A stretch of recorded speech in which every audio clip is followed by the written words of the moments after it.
কথা দিয়ে কথা রাখলো রাই, নিজের কথায় খেলাপ করলো না রাই। হ্যাঁ বন্ধুরা, ভিডিওতে লাইক দিয়ে দেখতে থাকুন। নিজেকে নির্দোষ প্রমাণ করার কথা ছিল, রাইকে কথা দিয়েছিল অনির্বাণকে, আর সেই কাজে রাই সফলভাবে নিজেকে নির্দোষ প্রমাণিত করার পর রাই অবশেষে অনির্বাণের হাতে রেজিগনেশন লেটারটা দিয়ে বলতে থাকে যে স্যার এবার আমার বিদায় নেওয়ার পালা, আমার পক্ষে আর এই চাকরিটা কন্টিনিউ করা সম্ভব হবে না, তাই স্যার এই রেজিগনেশন লেটারটা আমি আপনার কাছে দিয়ে যাচ্ছি, আপনি প্লিজ সাইন করে রাখবেন। তখন এই কথা শুনে আচমকা চমকে ওঠে অনির্বাণ। অনির্বাণ বলতে থাকে যে রাই আপনি এই ডিসিশনটা নিয়েছেন কই, আপনি তো একবার আমার সাথে ডিসকাস করেননি। তখন অনির্বাণকে রাই বলতে থাকে যে স্যার আপনার সাথে আমার ডিসকাস করার কোনো প্রয়োজনই পড়েনি, আর কী নিয়ে ডিসকাস করবো বলুন তো, আমি তো আগেই সিদ্ধান্ত নিয়ে নিয়েছিলাম যে যেদিন আমি নিজেকে নির্দোষ প্রমাণিত করতে পারবো সেদিন থেকে আমি চাকরিটা ছেড়ে দিব। আর আমি আপনাকে যে কথাটা দিয়েছিলাম, কথা দিয়ে আমি কথা রেখেছি, আমি কোনো কথার খেলাফ করিনি, তাই এখন আমার বিদায় ঘন্টা বেজে গিয়েছে, তাই আমার এখন এই অফিস থেকে বিদায় নেওয়ার পালা।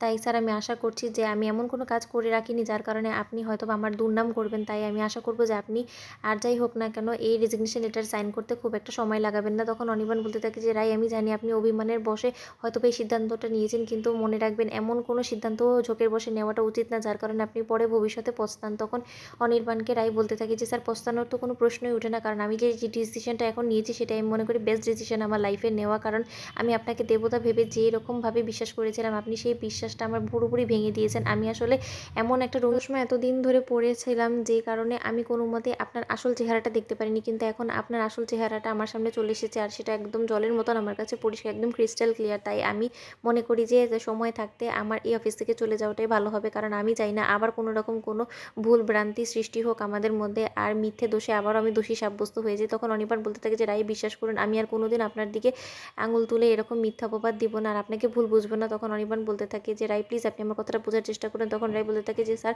আসলে ভবিষ্যতের কথা তো কেউ আমরা বলতে পারি না, কখন কোন ঝড় চলে আসে আমাদের মধ্যে, আবারও আপনি আমাকে অবিশ্বাস করবেন, আবারও একই কাজ করতে হবে আমাকে, আবারও নিজেকে নির্দোষ প্রমাণ করার জন্য এত কাঠখড় পোড়াতে হবে, সেটা করতে করতে স্যার আমি একদম টায়ার্ড হয়ে যাব, আমি এই চাকরিটা কোনো মতে কন্টিনিউ করতে পারবো না। তাই আমি চাই যে সময় থাকতে আমি যাতে সসম্মানে এই চাকরিটা ছাড়তে পারি, আমি সেই ব্যবস্থাই করেছি। তাই আমি মনে করবো যে আপনি আমার এই ডিসিশনকে রেসপেক্ট করে এইখানে একটা সিগনেচার করে দেবেন স্যার, প্লিজ আমার অনুরোধ রইল, আপনি আর কথা বাড়াবেন না। তখন অফিসের অন্য স্টাফরা বলতে থাকে যে রাই আমরা জানি হয়তো আমরাও তোমার সাথে খারাপ ব্যবহার করেছি, কিন্তু তার সত্ত্বেও তুমি এই ডিসিশনটা নিয়ে আরেকবার ভেবে দেখলে পারতে। তখন রাই বলতে থাকে না গো, অনেকটা দেরি হয়ে গিয়েছে, যে ডিসিশনটা আমার নেওয়ার ছিল সেটা আমি নিয়ে নিয়েছি, আমি আর আমার ডিসিশন পাল্টাবো না।